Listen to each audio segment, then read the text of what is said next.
Tony, I'm Joel Eisenbaum with Channel 2. No, sir, you need to get Can I talk to you for just a second? No, sir. We know how Channel 2's investigative guy Joel Eisenbaum must feel.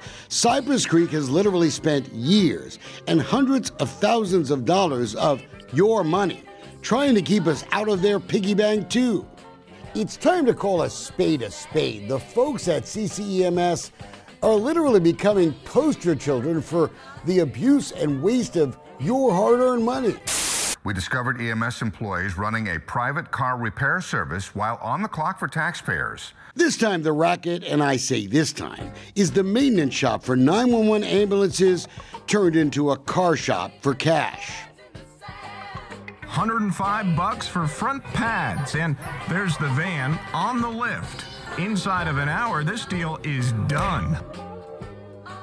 We've been poking fun at the government safety commissioners at ESD 11 because, believe it or not, they're charged with policing the 911 service in Northwest Harris County and the contract with CCEMS that was written, in my humble opinion, by fools. Yes, I said fools. It was bad enough that some of the folks who ran to be your watchdogs actually pledged allegiance to the folks they're supposed to be watching. Really? And we have all taken the pledge that we will never replace it with a private ambulance service. I'm Karen Plummer. I'm Tommy Ripley. I'm Robert Pinard. We approve this message and paid for it out of our own pockets. Then we showed proof CCEMS employees worked to help their own watchdogs win election. It's against federal law for a charity to do that, but hey, what's a little violation of federal tax law among friends?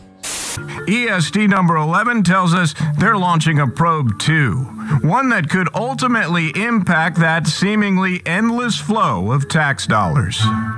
But enough is enough.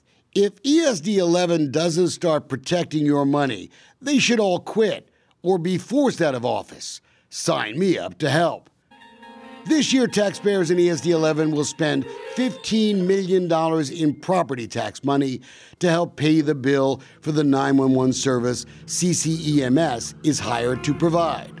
CCEMS calls themselves a charity, and technically they are. Back in the day, they were all volunteers. But that day is over. Now CCEMS is a huge $25 million bureaucracy with expensive managers and an executive director who made a habit out of whining and dining on 911 money. A recent audit by ESD 11 showed this nonprofit had profits of $5.6 million just in the last 2 years. Ask yourself this question: why in the world don't taxpayers get that money back?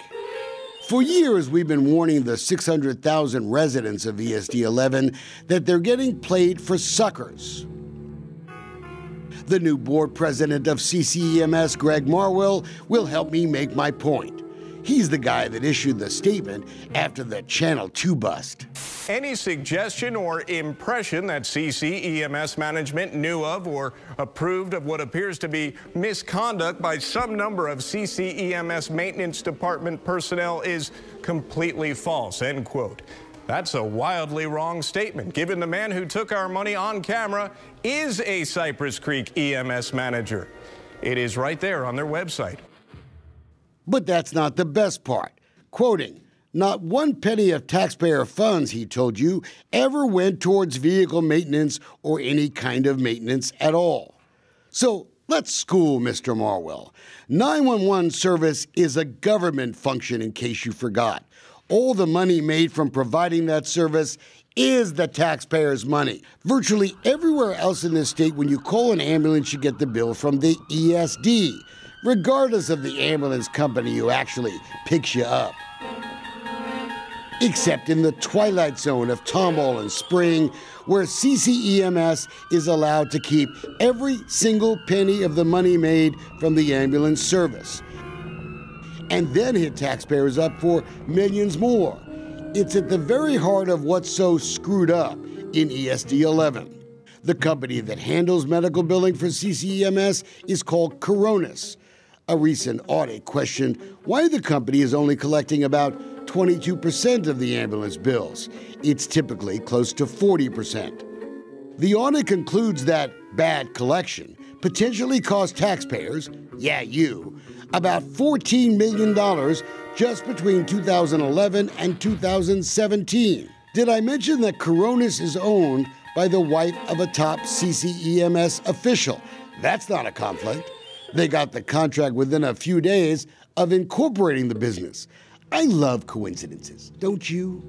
In court next month, Coronis and CCEMS will be on the hot seat in a civil lawsuit filed by another company called PMEB.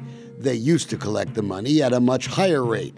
They claim the Coronis contract was nothing short of a rigged bid. PMEB officials have been interviewed by the FBI in an ongoing wide-ranging fraud investigation. CCEMS awaiting trial too on charges they refused to provide payroll records under the Charity Act. And yes, Mr. Marwill, that's taxpayer money too. CCEMS has spent more than $500,000 in recent years paying their lawyer Andrew McKinney, this guy, mostly to fight release of records of, yes, Mr. Marwill, the use of public money, taxpayers' money. CCEMS has spent money on the avalanche of sexual harassment claims against Brad England, too. And yes, Mr. Marwill, guess what? That's the public's money, too. Because every dime of money wasted on this nonsense is a dime more of property tax money that you shouldn't need. Get it, Mr. Marwill? Can you tell me more about that, sir? Yet you're taking private cars and doing work on them? Pocketing that cash?